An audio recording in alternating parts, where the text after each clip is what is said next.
What's up, guys? Welcome back to the Hellcat channel. Well, I think it's fixed, so we're gonna get it out and try it.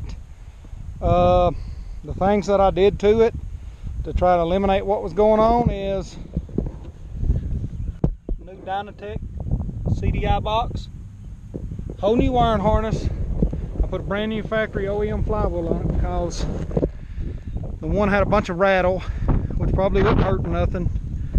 Took my old V-Force 4 reeds out, sold them, put some new ones in them. I leak down tested it, compression tested it, still 185 pounds. Leak down came out good, leak 0.4 of a PSI in 10 minutes, which is good. But it's still been acting funny on idle when you crank it from cold. I can't hardly figure it out. So I wind up just grabbing the biggest pilot I could find the other day and slapping a 58 in it, and this is the first time in 3 years that I've been able to get the air screw past one turn out. So could have been an issue, I don't know, but as of right now we're gonna find out. Don't know how hard I'm gonna ride it because I'm still kind of weary of it, I'm not gonna lie. So here we go. I mean, we're gonna see what it does. Wind up having to borrow my buddy's pegs.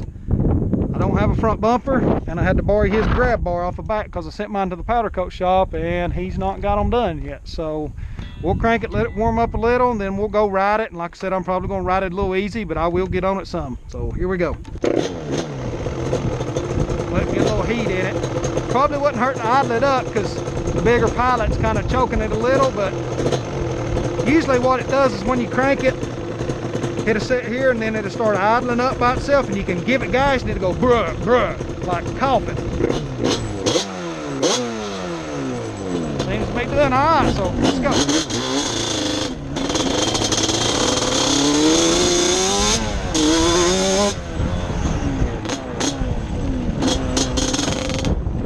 See how much it smokes with the bigger pilot. Seems pretty healthy.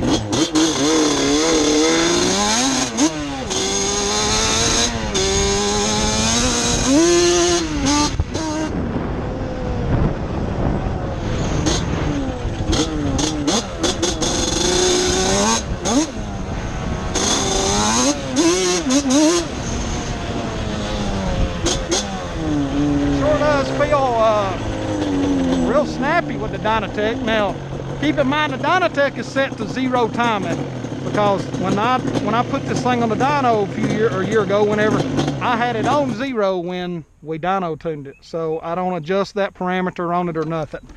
So I actually turned the timing down from 7 to 5 because it was having issues, and I thought no more than I actually drag race this four-wheeler. 5 degrees may make the motor last a little longer, but by the way it felt right there, just kind of half throttle when it wheelied, I don't think there's a whole lot of difference. If there is, it's probably around 94, because when I tuned it up there, it made 94 wheel horsepower on 5 degrees timing with like a 158 main, and it's got a 155 in it, so I'd say it's around 96, which is still plenty.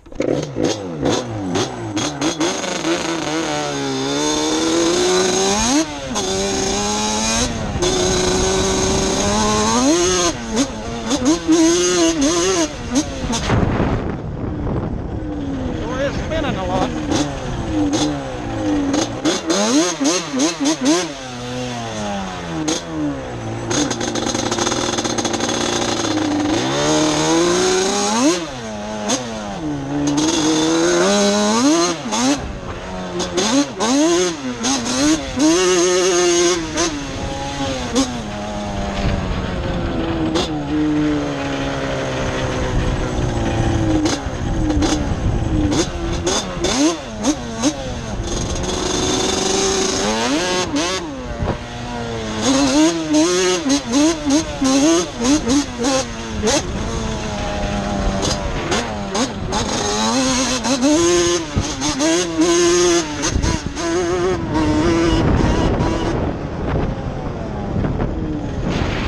Running pretty good.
pilot jet right now.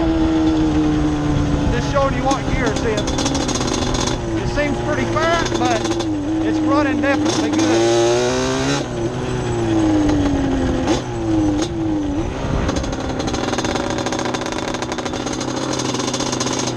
I absolutely love the way these shears sound at low RPM. I got a fender bolt loose right there.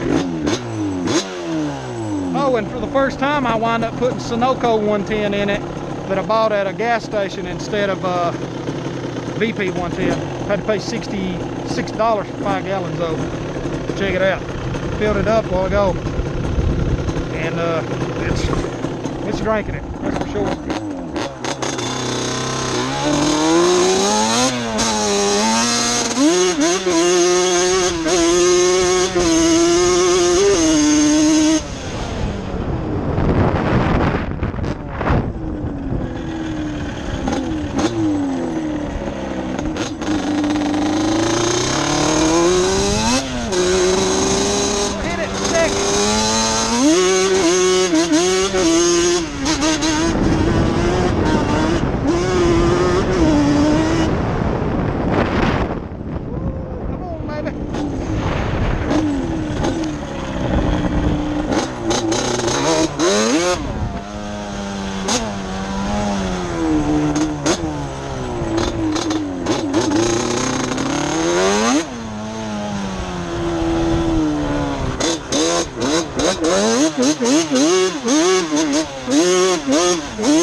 It's running good, boys.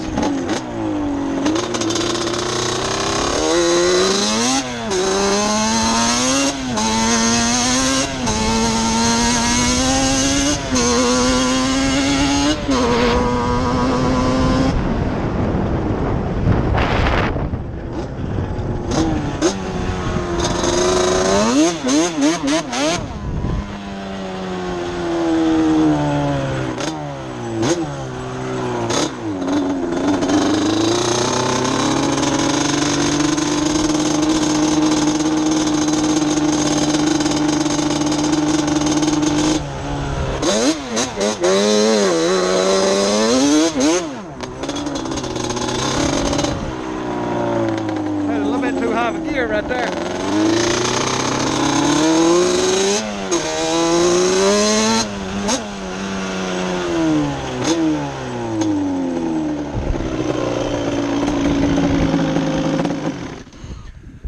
There you go, guys. I'll make another video shortly.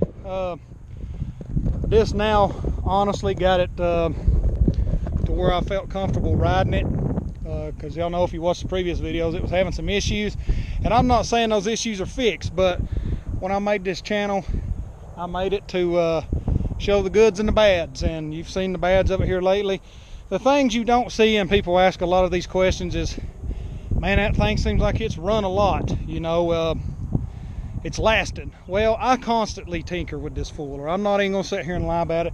Anybody that's got a cub or a big motor will flat out tell you, you constantly mess with them. That's the big downfall of this fooler I don't like versus you stock motored four-wheelers. You get on them and you ride them. I mean, I've got on this thing and rode it, but for the last 3 weeks this four-wheeler has absolutely drove me insane. I've put a lot of money in it to try to figure it out. It seems to be running correctly. It's running dang good. And gotta tell you something else. Some of y'all was right in the comments. You remember the cheap eBay Chinese brake caliper I bought? Well, it busted the other day while I was riding it.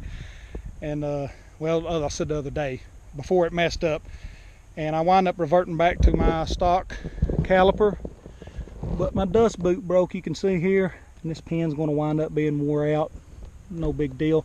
All I care about is the brakes are working at the moment. But I'll tell you, for y'all that's on the fence about a Dynatech CDI, when I built this cub motor, they talked about, Cascade did, and I've seen a few others on the forums and stuff talk about it, to where when they can have one of these on the dyno, they'll just unbolt your stock ECU. Let me wipe that screen off. Stock ECU, and both the Dynatech up, and I've seen some of them pick up 6 wheel horsepower to 10 without adjusting anything. And that's not me saying that.